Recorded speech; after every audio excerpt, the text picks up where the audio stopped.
राजवीर ताको पुओ पाई फाइनाली नुआ माँ नहीं आसिले कौन आद्या एथिपाई आद्या एते बड़ घर देखी पूरा आश्चर्य हो खुशी हो तापर राजवीर डाकिबे आयान पुणी आयान कहब मोर तुम सहित किसी भी कथा हबार नाही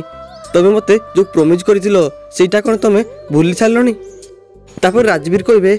आज तुम पाई मु गोटे सरप्राइज नहीं आसी पुणी आद्या को आड़े हाथ बड़ी कहबे आउ ये रहिला तुम सरप्राइज। तो फ्रेंड्स मत लगुच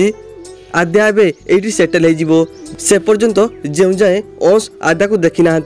आउ सेपटे मल्लिका और अंश को एकाठी देखी आद्या को आत्मा अंश को भूल बुझिबो आउ कहबे जदि तमे मल्लिका को चाहूथुलो ताहाले मते कहि दिथांतो मु तुम ठारू सबुदिन पई अलगा जाइथांती किंतु ताहा न करी तमे माने मो पिला मानक ठारू मते सबुदिन पई अलगा कर देलो आउ रागी कहबे आउ एथि पई मु तुमको केबे भी क्षमा करिवेनी। मल्लिका आउ अंश गोटे कथा कान खोली सुनी रख तमे दुई जण मो सहित जहाँ भी करिछो से सबुर शास्ति तुम दुई जण निश्चय पाइबो मु मोर प्रतिटी कष्ट प्रतिटी जंत्रणार हिसाब नेबी। तो सांग माने आपण मानकु ए सीरियल टी केमिति लागुची हमु कमेंट करी निश्चय कहंतु। तो फ्रेंड्स आपण मानकु आज एबे इंटरेस्टिंग एपिसोड देखा मिलिबो